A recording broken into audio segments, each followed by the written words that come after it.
قال اللہ تعالی فی شان حبیبہ ان اللہ وملائکتہ یصلون علی النبی یا ایھا الذین آمنوا صلوا علیہ وسلموا تسلیما اللہم صل علی سیدنا وشفیعنا وحبیبنا ومولانا محمد معدن الجود والکرم وعلی آلہ وبارک وسلم صلاۃ و سلام علیک یا رسول اللہ صلی اللہ تعالی علیہ وسلم لا الہ الا اللہ محمد الرسول اللہ صلی اللہ تعالی علیہ وسلم۔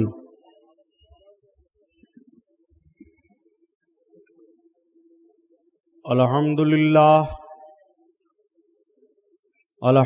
للہ رب العالمین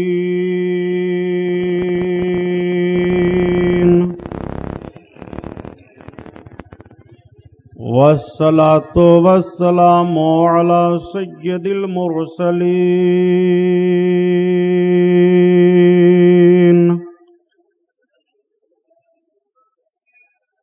وعلی آلہ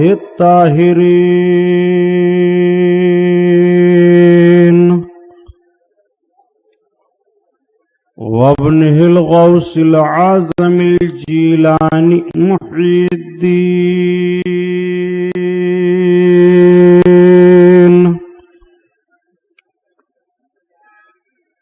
واہل بیتہ اجمعین اما بعد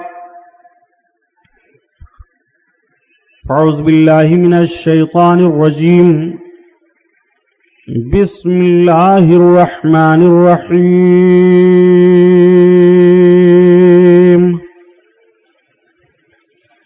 قال اللہ تعالی فی القرآن العظیم والفرقان الحمید الا ان اولیاء اللہ لا خوف علیہم ولا هم يحزنون صدق اللہ البصیر القدیر وصدق رسولہ البشیر النذیر والحمد للہ رب العالمین۔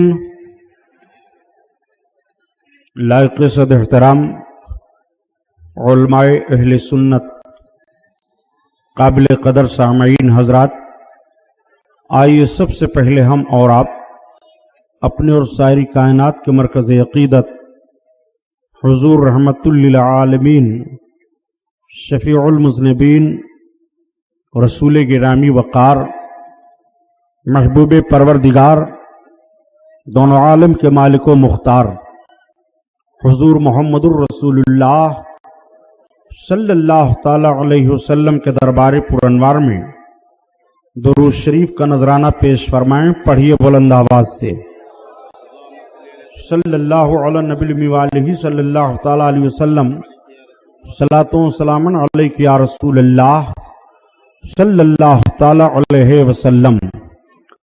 خیر و برکت کے لیے پورا مجمع اور درود شریف پڑھ لیجیے۔ اللہم صلی علی سیدنا مولانا محمد معدن الجود والکرم وعلی آلہ وبارک وسلم صلاۃ و سلام علیک یا رسول اللہ صلی اللہ تعالی علیہ وسلم۔